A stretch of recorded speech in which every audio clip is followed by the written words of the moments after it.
Good morning বন্ধুরা। দেখো সকালে ঘুম থেকে উঠে দেখি বাইরে এখনও বৃষ্টি থামেনি, অঝরে পড়েই যাচ্ছে। আমি তাড়াতাড়ি করে চান টান করে পুজো দেওয়ার ব্যবস্থা করছি, থালা বাসন মাজছি ঠাকুরের। আমি এখন পুজো দেব, তাই সকালে ঘুম থেকে উঠে একটু ব্যস্তভাবে কাজ করছিলাম। এখন যাচ্ছি আমি বাইরে, নিচে যাচ্ছি ফুল নিয়ে আসতে।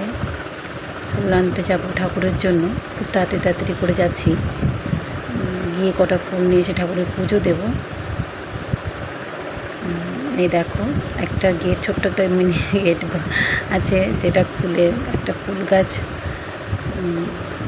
যেটা খুবই সুন্দর একটা ফুল গাছ। আমি রোজ এখান থেকে পুজোর ফুল তুলে নিয়ে যাই।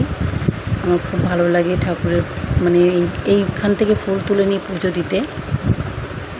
দেখো আমি ফুল নিয়ে চলে এসেছি পুজো দেবো বলে। আর এটা হচ্ছে আমার সিংহাসন, আমার সব ঠাকুরের সিংহাসন। দেখো তোমাদের কেমন লাগলো আমার সিংহাসন ঠাকুর। দেখো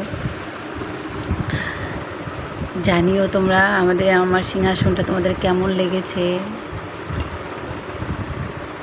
আর আমি তাড়াতাড়ি করে পুজো দিয়ে নিই, তারপর তোমাদের সাথে কথা বলছি।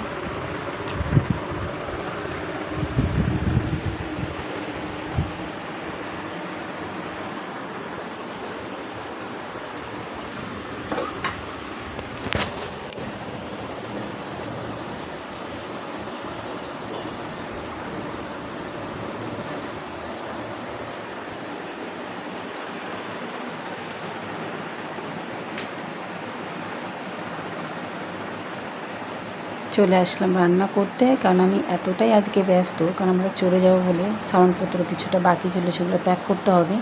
তাই আগে ফার্স্টে রান্না করে নিলাম। রান্না করার পরে কিছু সামান আছে যেগুলো প্যাক করতে বাকি ছিল, সেগুলো তোমার দাদাভাই কিছুটা করছে, এবার আমি কিছুটা করব।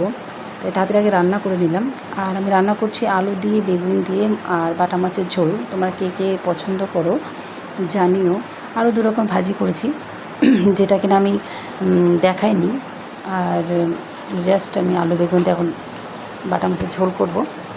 তোমরা কে কে পছন্দ করো জানিও।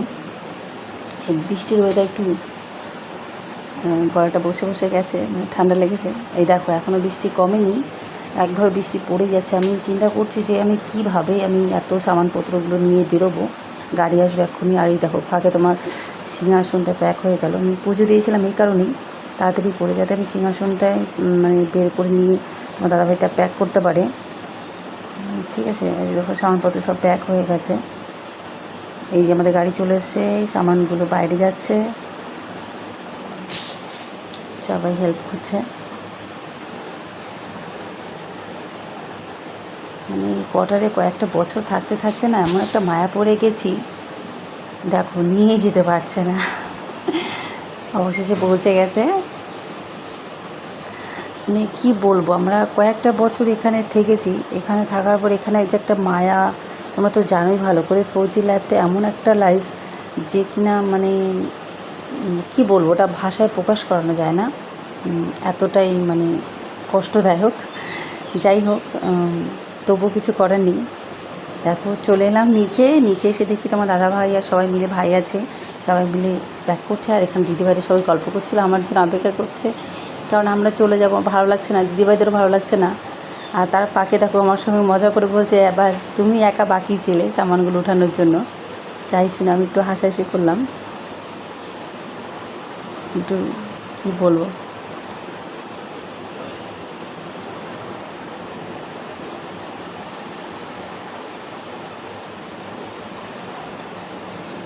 আমি দুটো সামান তুলে আমি হাঁপিয়ে গেছি। নাও আমার ফাইনালি আমার কটার পুরো খালি, মানে কটারে কিছু নেই, দেখতেই পাচ্ছ তোমরা, কটাটা পুরো সম্পূর্ণ খালি করে দিয়েছি।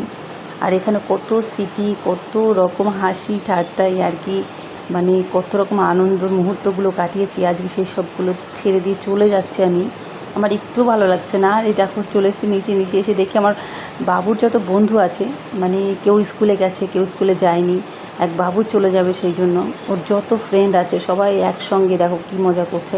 আর এদেরকে ছেড়ে যেতে এদের কারো ভালো লাগছে না, কোনো বন্ধুদের ভালো লাগছে না, সবার মনটা খুব খারাপ। দেখো সবাই কেউ কটারে রেস্টই করেনি, আমরা মানে সব যার মতন সব আছি। আর এই মুহূর্ত তো আমি মানে কি বলবো, এটা ভাষায় প্রকাশ করা যায় না। এই সুন্দর মুহূর্তটা এদের সঙ্গে এত সুন্দরভাবে কত স্মৃতি, কত আনন্দ, দুঃখ, কষ্ট সব একসঙ্গে কাটিয়েছি, কয়েকটা বছর কাটিয়েছি, যতটা মায়ায় পড়ে গেছি মানে সেটা কি বলবো তোমাদের, এটা হয়তো বলে বোঝানোর মতো না। আর মেন কথা হচ্ছে কি বলো তো, যারা ফৌজে চাকরি করো, আর এই দেখো আমি তাদের বাই বাই করে চলে যাচ্ছি, অবশেষে ফাইনালি চলে যাচ্ছি। শেষ মুহূর্তের ভিডিও, যেটা কি না ছেড়ে যেতে খুবই কষ্ট হচ্ছে। এটা আমার লাস্ট ভিডিও, লাস্ট আমার স্মৃতি, যেটা ফেলে রেখে আমি সত্যি সত্যি চলে যাচ্ছি। মানে কি বলবো, এতটা কষ্টজনক, যেটা মানে কোনো দিনই আমি হয়তো ভুলতে পারবো না। এই দেখো কেটে চলে এসেছি।